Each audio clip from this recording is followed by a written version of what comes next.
Konnichiwa minasan, o genki desu ka? J'espère que vous allez bien et vous écoutez Radio Haruyo, le podcast qui vous parle Japon.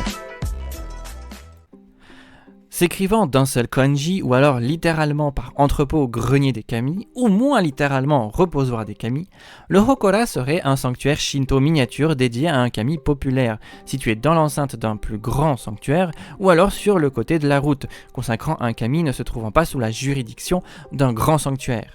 Un dosojin, kami mineur protégeant les voyageurs des esprits mauvais par exemple, pourrait donc être hébergé dans un Hokora, mais aussi les Ujigami, ou divinité d'une famille ou d'un clan.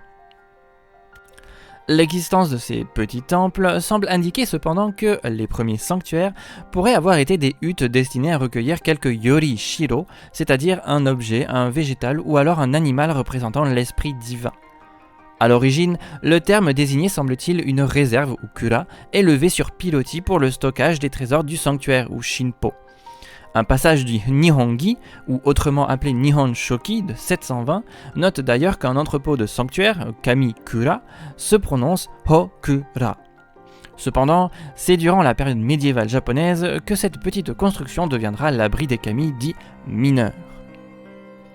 En tout cas, il était courant de déménager ce genre de petit sanctuaire après avoir effectué un rituel appelé Tamanuki pour retirer l'âme du kami de celui-ci.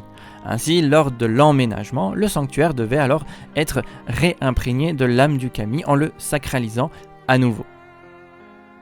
Ainsi, on en installait beaucoup dans les villes et les villages, mais aussi aux abords des champs, des routes et des carrefours.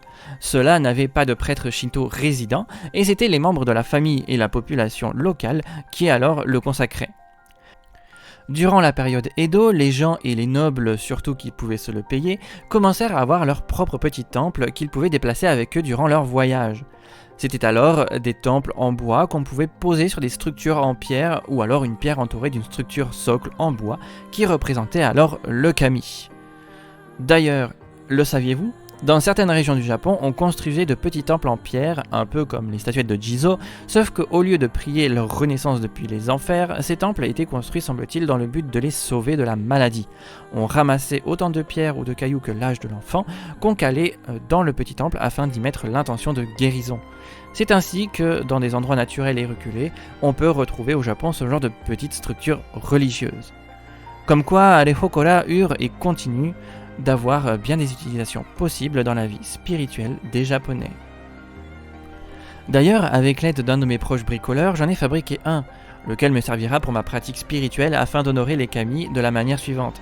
Chaque année, je tirerai entre guillemets au sort une divinité japonaise qui sera tout le long de l'année vénérée et remerciée, on va dire pour perpétuer son égrégore, car certaines sont comme oubliées ou trop mineures pour avoir un temple et des offrandes. En tout cas, il nous aura fallu beaucoup de week-ends pour arriver à ce que le petit bâtiment soit fini. Sur ce, le podcast est déjà terminé, j'espère qu'il vous aura plu et vous en aura appris plus. N'hésitez pas à aimer, partager, commenter et à vous abonner si ce n'est pas déjà fait. Sur ce, je vous dis à la prochaine et... Matane!